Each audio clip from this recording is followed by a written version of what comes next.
It's minicamp and OTA season, and today we're looking at the Pittsburgh Steelers and getting another look at Kaleb Johnson. But before we dig in, you need to click that subscribe button right now because we're looking at the practice clips, minicamp, OTAs, training camp, rookie camp, workouts in between. Whatever it is, it'll be here. Your favorite rookies, quarterback battles, maybe a quarterback coming back to the game to a new team. Guys you're drafting in fantasy football, it's all going to be here. Click that button, stop missing out. Kaleb Johnson, though. 3 minutes and 50 seconds. We're going to loop this and keep talking ball. I'm a fan of this kid, though. I'm a fan. I've been a fan for some years, though. Especially during his freshman season at Iowa, where he just took over, and he was an afterthought in the recruiting rankings. And those are the running backs I like to pay attention to. Those guys, kind of like a Quinshon Judkins, afterthought in the recruiting rankings. Most of his class, afterthoughts in the recruiting rankings, except for like 2, 3. It's something to look at there. But you're looking here at Kaleb Johnson. First off, long arms, taller running back, but still thick. Still got that size on him. Still got that size to handle a full workload. That's what you're looking at here with Kaleb Johnson. And that's what Tomlin said in one of the pressers after the draft. This is a guy that can handle a lot of touches. Jalen Warren's still there. That's going to be a good buffer for the rookie season while he ramps up, while he gets established in the NFL game. Eventually his moment's going to happen, and he's going to be that Steeler back, just getting touch after touch after touch. Some in the passing game. Bunch of touches up the gut. Elephant in the room, and he just stepped in it, is that Aaron Rodgers. Kind of alluded to that in the intro. How you feeling about Aaron Rodgers? We talked about Mason Rudolph yesterday, and I wasn't very positive towards Mason Rudolph when I was just trying to be, so I don't have negative words come out my mouth so it doesn't affect my subconscious. But I wasn't really feeling him. I wasn't feeling the situation, and I was wondering when it was going to happen. Well, I manifested it for you guys. You guys got a quarterback now. Aaron Rodgers coming in. We got to see what that's going to look like and how we're going to evolve. What I'm saying is how rusty we're going to be and how we're going to transition to the system. I think Kaleb Johnson's got some upside here and some potential. It's just when is it going to tap in? Rookie season? Next year? Late this year? I think he's going to get a lot of work in this offense. He projects as a Steelers back, though. If I looked at the top running backs and I had to pick the Steeler back, the guy that feels like Steeler football after watching the tape, watching the interviews, how they play, I would have picked Kaleb Johnson. I didn't play that game prior to the draft, but I would have picked Kaleb Johnson. Physical, get you yards after contact in the open field. He'll make you miss. Handle a lot of work. The ability to handle a lot of work. The lunch pail factor where he's always going to be grinding. Like we saw that at Iowa. We saw him come back from that injury the following year, which was last year, and just put the stamp on things. And when he was hurt and the other running back was playing well, he had to transfer out because that was Kaleb Johnson's job. Just knew. Long running back. But still has that compactness to his frame. Feet's good. Feet solid. Feet solid. Always moving well, too. Honestly, all running backs in National Football League moves well, but there's levels to it. And sometimes you'll catch it when you see a player in drills with the other players, and you'll just see it. It just pops out. With him, those long limbs pop out. Those long arms. So pass protection is going to be a thing for him. He's going to be able to, he has potential for that compared to a lot of other players. Just, you got that extra length. You got that extra length. We know we got that dog in him. We know we saw it on the tape. But this is a different look when you're seeing it in practice because you kind of get it like a closer up look. Ball security's there. So if you're looking at this for fantasy football, you got Jaylen Warren there.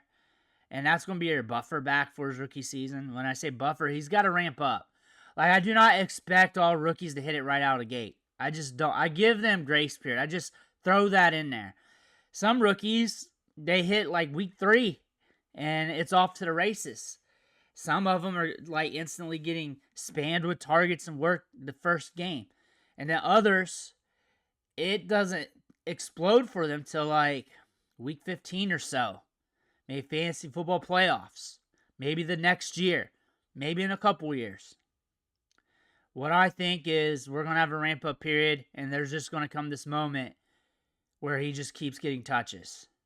That's just, I mean, it's common sense. It's an easy one to predict. That's probably the most likely outcome out of the range of outcomes. I think the biggest thing over the long haul for his top-end production is quarterback situation. Getting that right. There's Will Howard right there. We'll do another video on Will Howard. We'll do another one. That quarterback situation for the long term. If Rodgers can click with DK Metcalf, they've been working out together. If Rodgers can click with him, we might have something. If Roman Wilson or one of the other wide receivers can take a step up, I mentioned Roman Wilson because he's the most ambiguous. Usually the players that step up out of nowhere are the ones that are the most ambiguous. The younger players.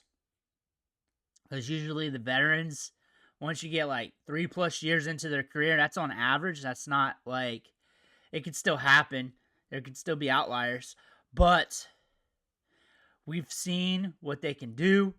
And the odds are stacked against them of them just turning things around.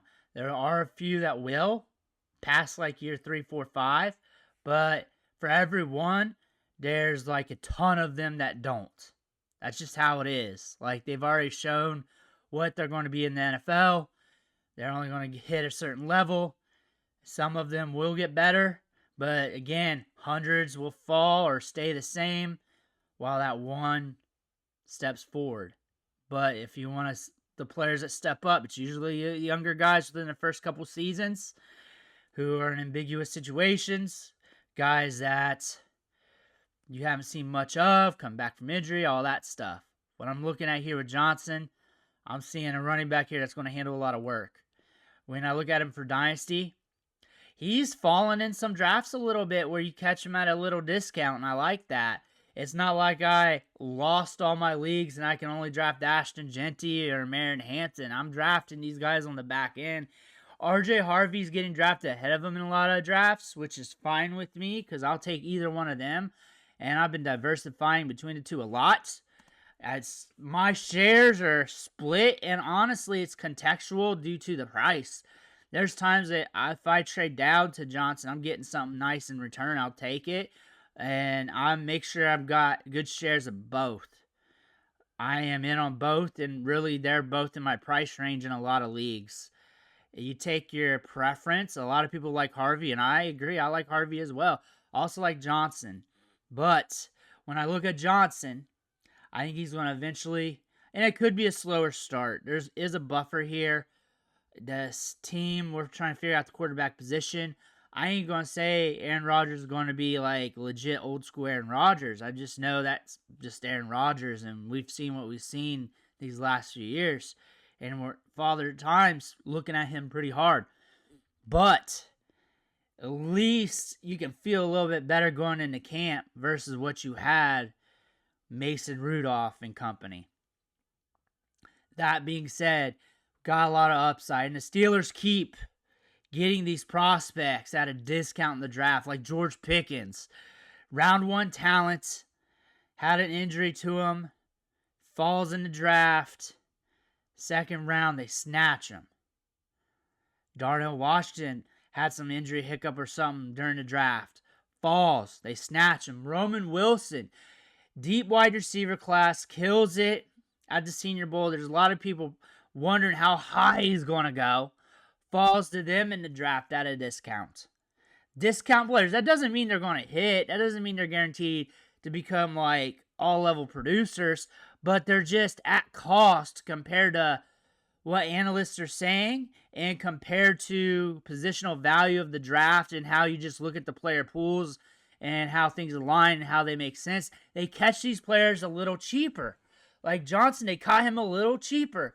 Like he was moved up the board in PFF, early second roundish in the mock draft simulators. He's some people the RB2 of the draft, like behind Genty. There's a few people who have him better than Genty. There's a few people that have him as like the 10th best running back in the class.